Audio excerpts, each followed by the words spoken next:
But what we learn is that you really can only do one thing at a time.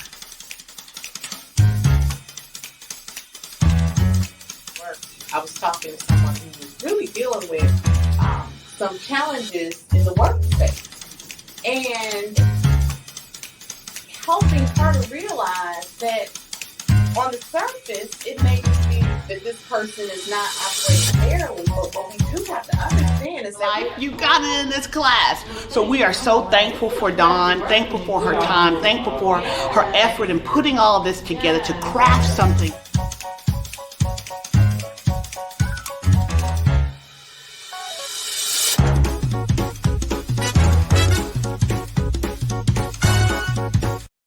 I thought she did a phenomenal job. I feel like this has, again, been one of the more relevant trainings we've had.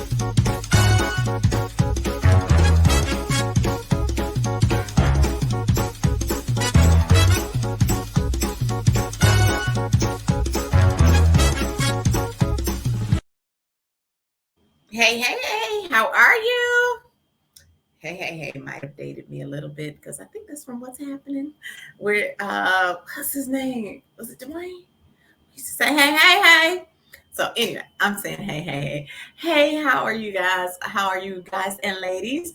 I am, of course, Marie Morris of the World Class Training Institute, and we are here to talk a little bit about leadership because at the World Class Training Institute, our mission is to maximize human capital, and we do that through the delivery of leadership and professional development training programs. The Leaders Lounge is an outgrowth of that, and it's an opportunity for leaders to come and I say get your cup of Java, of leadership Java, to help energize you, inspire you, and motivate you to be your best professional self. So today is going to be a real quick one. I just wanted to stop in and share about something that I was recently studying as a part of the presentation that I presented to the American Association of Blacks in Higher Education a couple of weeks ago now, and actually last week. And I talked about the 6 bases of power as exposited by John French and William Bertram. The one power that I want to tap into right now, one of those bases, is reward power. And as I was sharing with the audience, I said, sometimes as leaders, and for all of the bases, but particularly I'm going to talk about reward power, we can underutilize our reward power. What does that mean? We fail to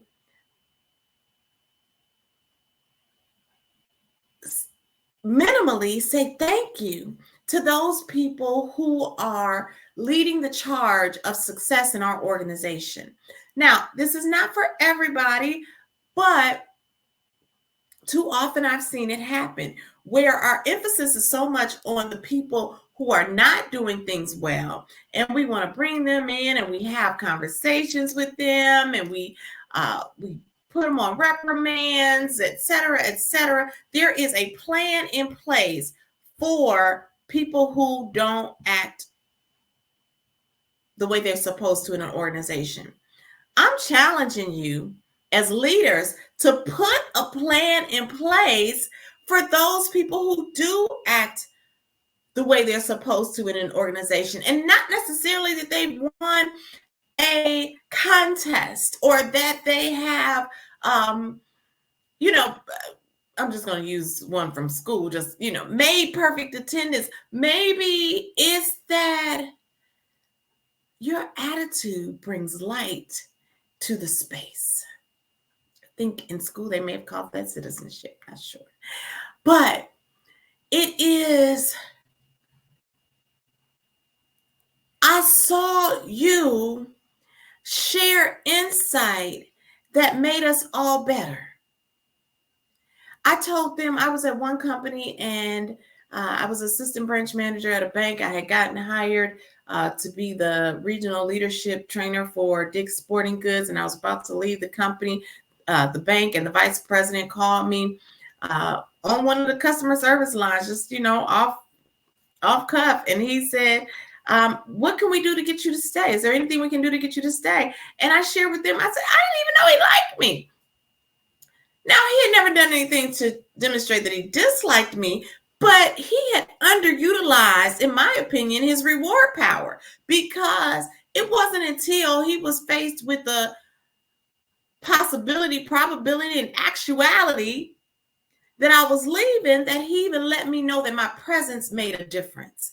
And so as we are leading our teams, we have to consciously take moments to let them know that their presence matters in our organization. If there are people who are just every day getting it done, let them know you appreciate them. If there are people who follow the procedures the way they're supposed to be followed, if there are people who have brought ideas that may have been out of the box but have empowered everybody to be greater, let them know that you appreciate them, because you don't want to underutilize your reward power and then lose someone who is a value add to your organization. So, have you used your reward power today? Have you been intentional about finding the things that people are doing right and celebrating them? I don't remember if that was a commercial, if that was somewhere I work where they said, we want to find you doing the right thing. We're actively seeking out the right things. There's someone who has something called, this person called, I think his name was John or Jim Ono.